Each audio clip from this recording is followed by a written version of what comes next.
نتشرف بأن نقدم المسابقة الرمضانية بالجامعة لدورتها العاشرة. هذه المسابقة التي يتنافس فيها حفظة كتاب الله تعالى بداية من جزء عامة إلى 60 حزبا، وهي مناسبة في رمضان للاحتفاء بالقرآن الكريم وبحفظة كتاب الله تعالى. وهذه السنة دأب عليها المسجد منذ تأسيسه، وهي هذه السنة الهجرية 1447 هي في دورتها العاشرة، وفيها احتفاء بحفظة كتاب الله تعالى بتونس الكبرى ومن زرت، وهي مناسبة لتشريف حفظة كتاب الله تعالى. ونحن في شهر القرآن الكريم، الشهر الذي نزل فيه كتاب الله تعالى على الرسول صلى الله عليه وسلم. هذه المسابقة يشارك فيها قرابة 170 شاب وشابة يتنافسون لحفظ كتاب الله تعالى تلاوة وأداء وتجويدا. هو عالم الغيب والشهادة، هو الرحمن الرحيم، هو الله الذي لا إله إلا هو الملك القدوس السلام المؤمن المهيمن العزيز الجبار المتكبر، سبحان الله عما يشركون. هو الله الخالق البارئ المصور، له الأسماء الحسنى، يسبح له ما في السماوات والأرض، وهو العزيز الحكيم. بسم الله الرحمن الرحيم. وإذ قال إبراهيم رب اجعل هذا البلد آمنا واجنبني وبني أن نعبد الأصنام رب إنهن أضللن كثيرا من الناس فمن تبعني فإنه مني. اشتروا به ثمنا قليلا فويل لهم مما كتبت أيديهم وويل لهم مما يكسبون. وقالوا لن تمسنا النار إلا أياما معدودة قل أتخذتم عند الله عهدا فلن يخلف الله عهده أم تقولون على الله ما لا تعلمون. أعوذ بالله من الشيطان الرجيم. بسم الله الرحمن الرحيم. الرحمن علم القرآن خلق الإنسان علمه البيان. الشمس والقمر بحسبان والنجم والشجر يسجدان والسماء رفعها ووضع الميزان فأنزل السكينة عليهم وأثابهم فتحا قريبا. بسم الله الرحمن الرحيم. لقد رضي الله عن المؤمنين إذ يبايعونك تحت الشجرة فعلم ما في قلوبهم فأنزل السكينة عليهم وأثابهم فتحا قريبا ومغانم كثيرة يأخذونها وكان الله عزيزا حكيما. وعدكم الله مغانم كثيرة تأخذونها فعجل لكم هذه وكف أيدي الناس عنكم ولتكون آية للمؤمنين ويهديكم صراطا مستقيما. ألم تر إلى الذين خرجوا من ديارهم وهم ألوف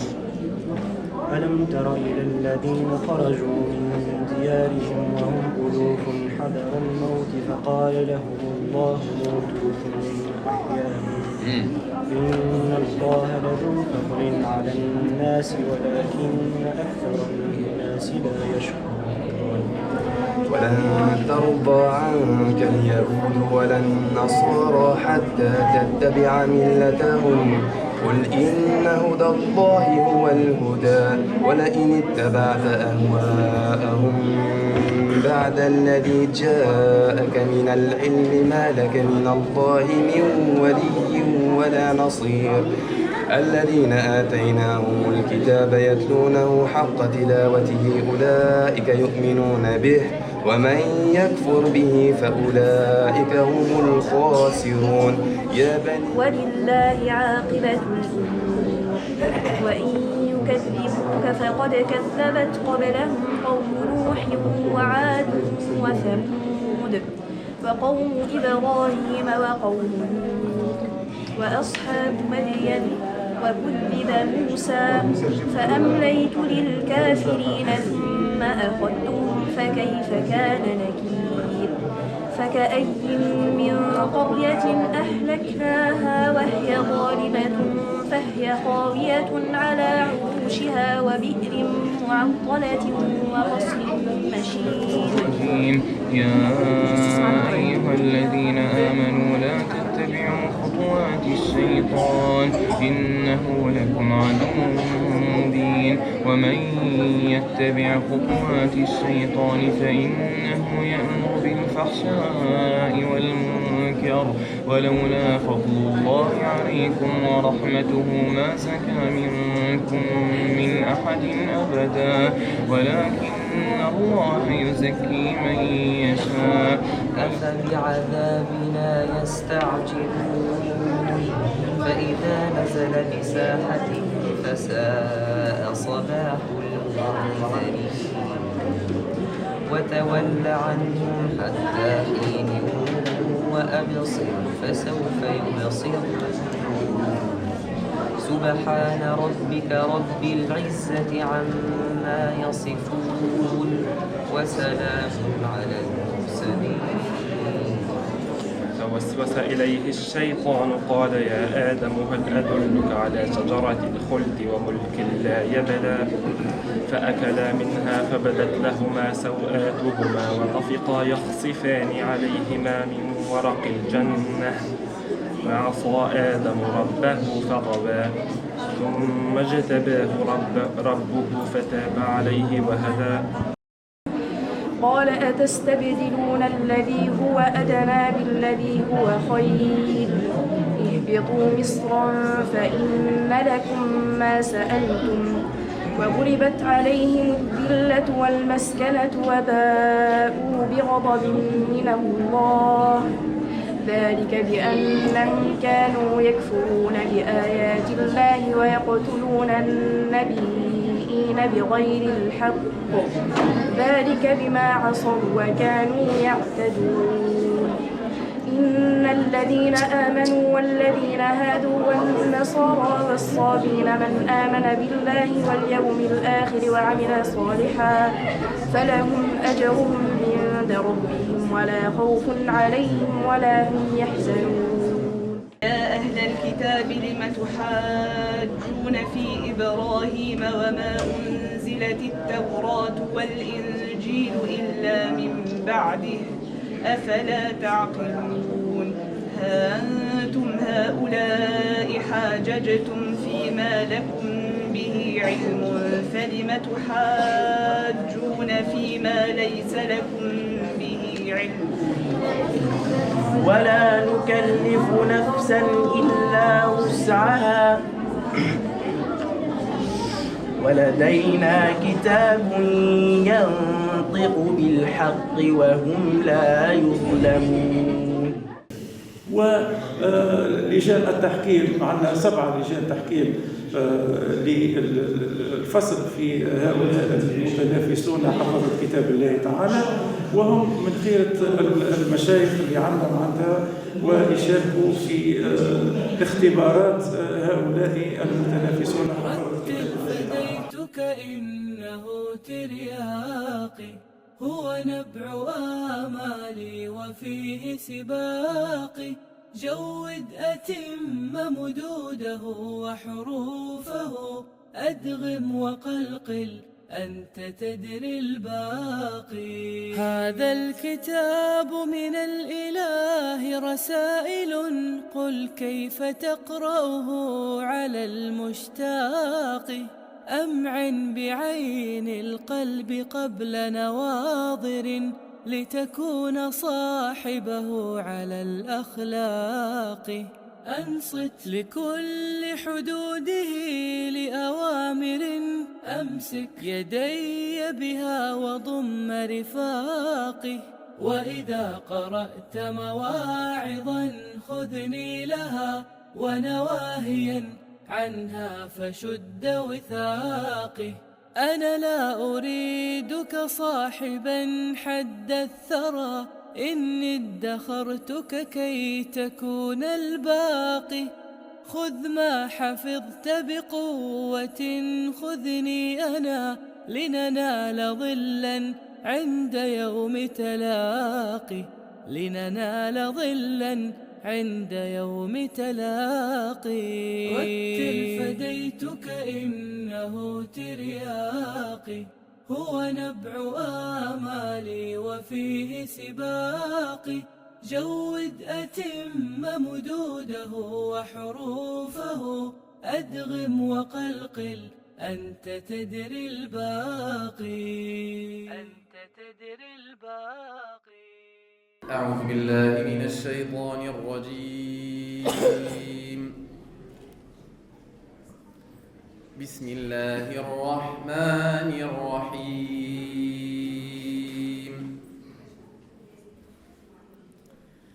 إن الذين يتلون كتاب الله وأقاموا الصلاة وأنفقوا مما رزقناهم سرا وعلانية يرجون تجارة لن تبور، ليوفيهم أجورهم ويزيدهم من فضله، إنه غفور شكور. والذي أوحينا إليك من الكتاب هو الحق مصدقا لما بين يديه، إن الله بعباده لخبير بصير.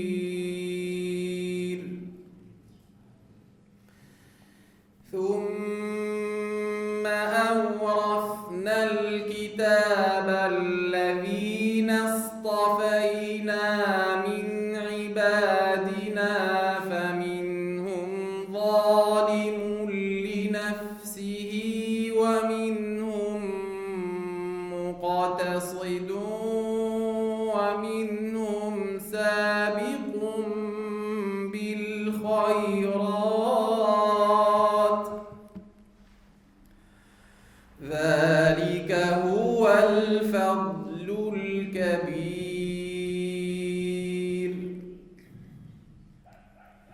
جنات عدن يدخلونها يحلون فيها من أساور من ذهب ولؤلؤا، ولباسهم فيها حرير. وقالوا الحمد لله الذي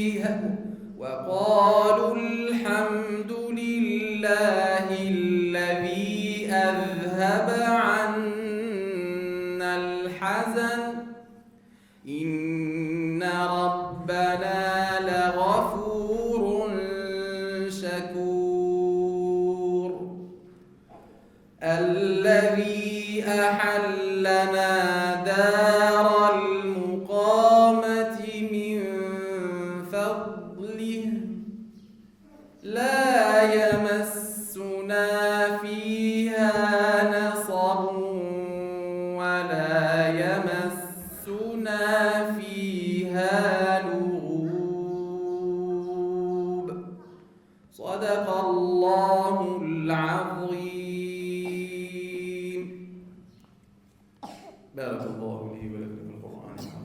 بسم الله والصلاة والسلام على رسول الله. نعلن بحول الله تعالى في مسجدنا هذا مسجد العزيز برادس افتتاح المسابقة الرمضانية في دورتها العاشرة.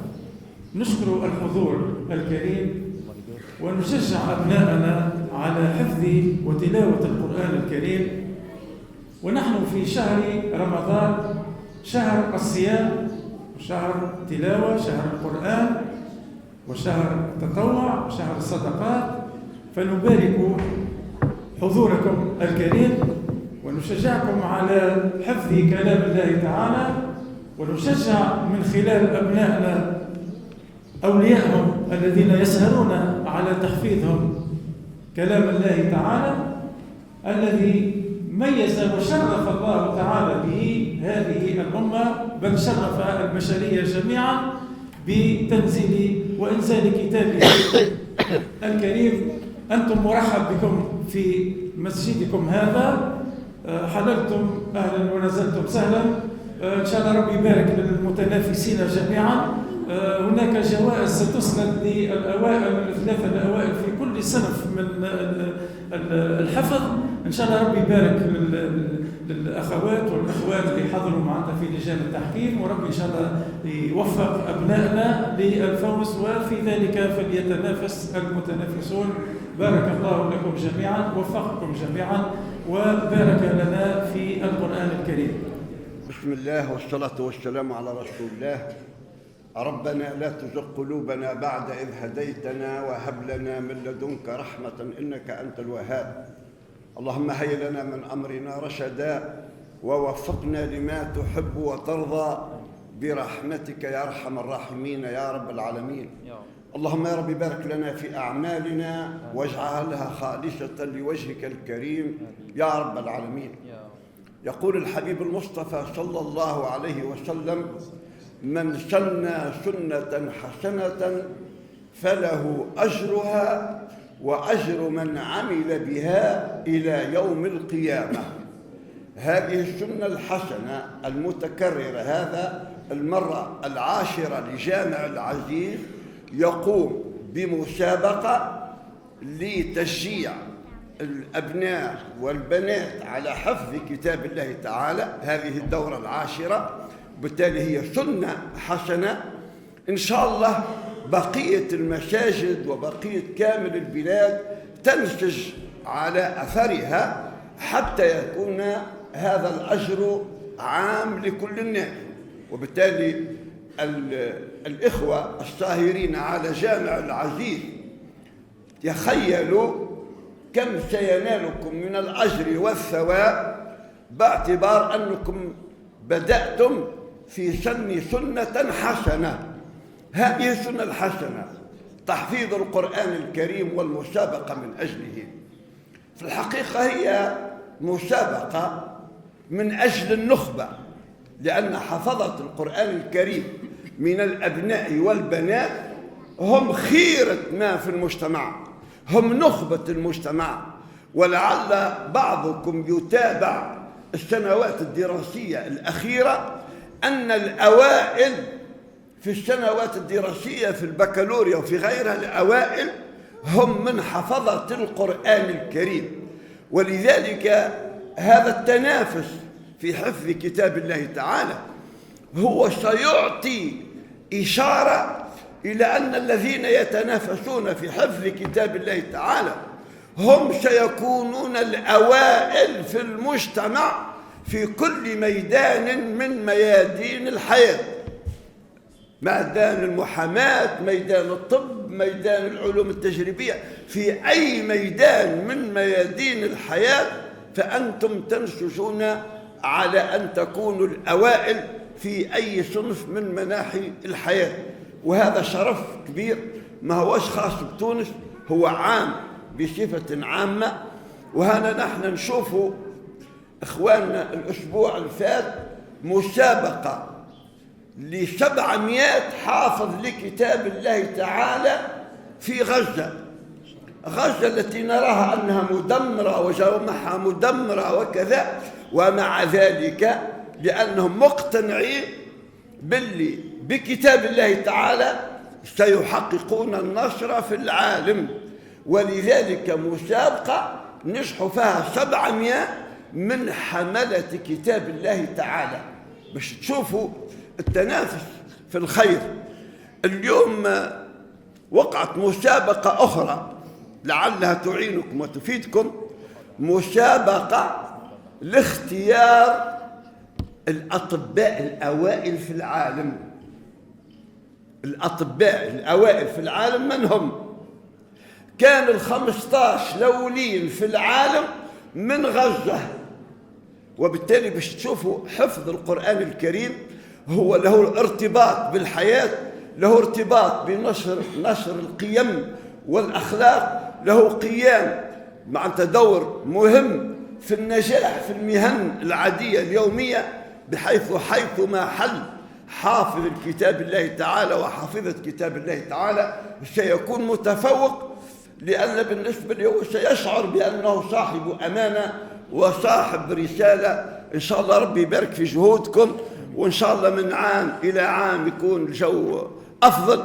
واللي بشرني أكثر بخير أنا ديما منحاز للمرأة أن عدد الفتيات أكثر من عدد الفتيان، وهذا يبشر بخير، لأن المرأة عبر التاريخ إذا تحملت مسؤولية أريت نجح. إذا المرأة خذات مسؤولية غمض عينيك وكون متهني، ما تحتاجش باش تتبعها لأنها باش تنجح. والرجال من خلال تجربتي يلزم تجري في جرته برشا مرات باش ينجح في ذلك العمل. ولذلك وقت نلقوا الفتيات عددهم أكثر، يعني يراوا عدد الناجحين في هذا المجتمع والتأثير متاعهم كبير على أسرهم، على عائلاتهم، على مهنهم. إن شاء الله ربي يبارك فيكم وجزاكم الله كل خير، وربي إن شاء الله يبارك في هذا الأعمال ويبارك في الحضور إن شاء الله تعالى. والسلام عليكم ورحمة الله تعالى وبركاته.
اختتام هذه المسابقة الرمضانية القرآنية نحب نشكر خير كل الحاضرين، نشكر شبابنا إن شاء الله مستقبل بلادنا إن شاء الله مستقبل الأمة هذه، هذا الشباب اللي كله إن شاء الله حيوية وإصرار على النجاح في الحياة.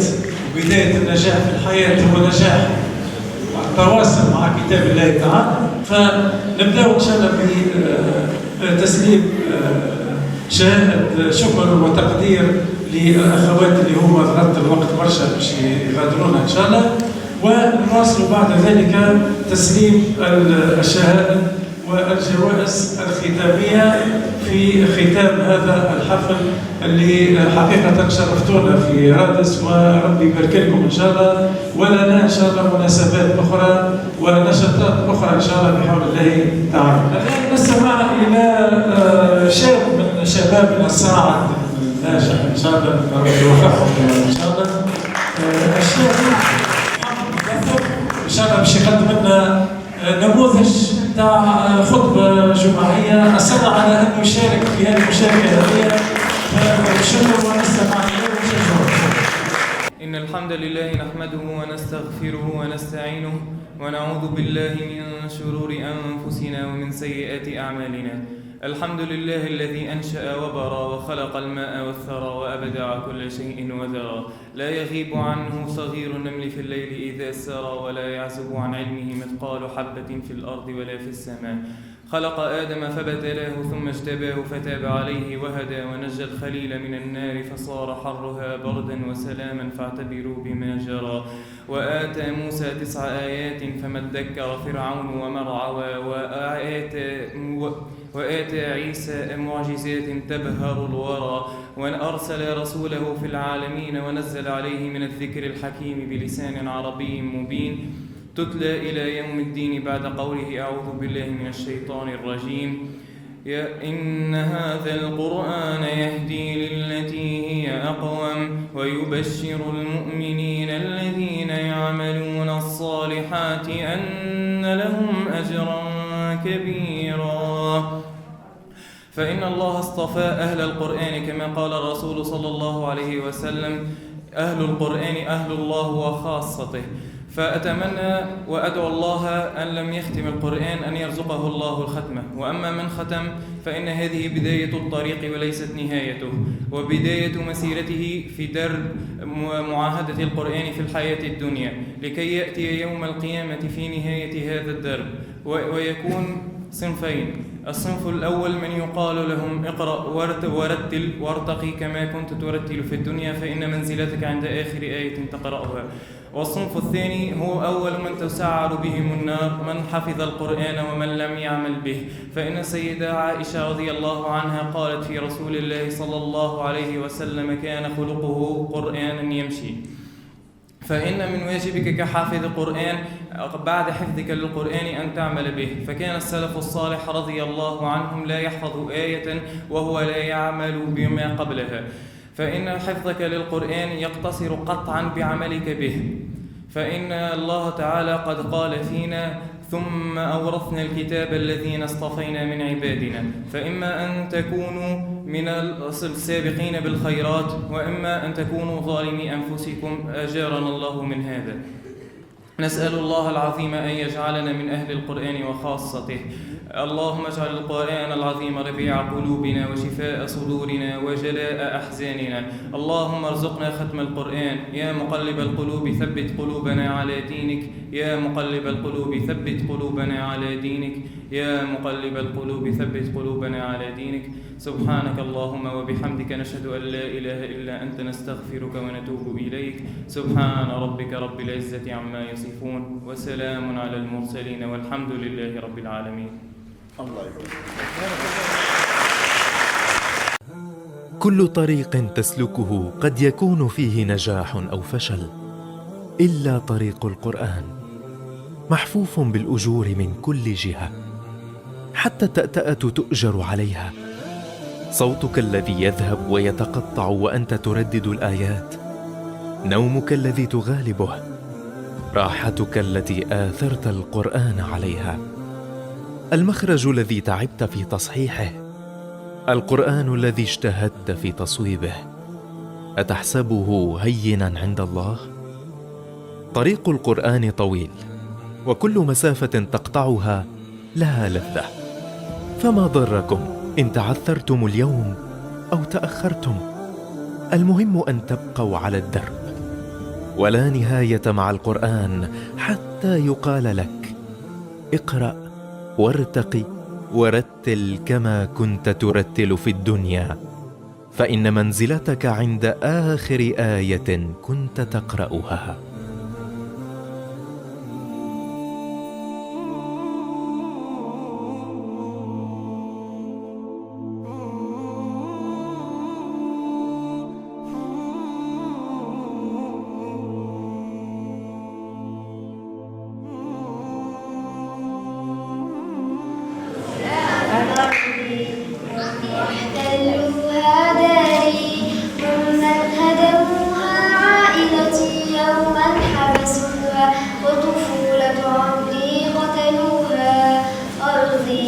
هم واحتلوها داري، هم من هدموها عائلتي، يوما حبسوها وطفولة عمري قتلوها.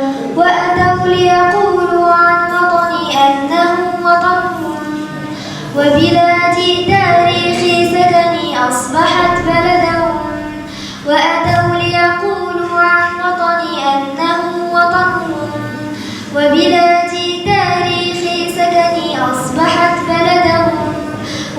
القدس هل يعقل يا ناس تنسي ملك المحتلين؟ هل هي عاصمة الأنجاز بل هي عاصمة فلسطين، وستبقى وسنبقى.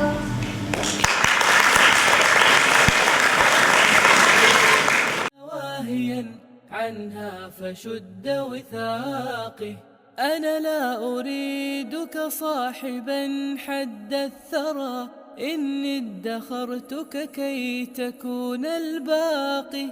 خذ ما حفظت بقوة، خذني أنا لننال ظلا عند يوم تلاقي، لننال ظلا عند يوم تلاقي. رتل فديتك إنه ترياقي، هو نبع آمالي وفيه سباقي. جود أتم مدوده وحروفه، أدغم وقلقل أنت تدري الباقي، أنت تدري الباقي. السلام عليكم ورحمة الله وبركاته. يعطيكم الصحة وبارك الله فيكم، إن شاء الله دايما موفقين. بالنسبة لنا احنا كلكم فايزين، حتى اللي مش ياخذ جائزة المفروض ربي مش تكون فما رحلة، وفي الأخير حفظ ما تيسر من كتاب الله هو أفضل جائزة.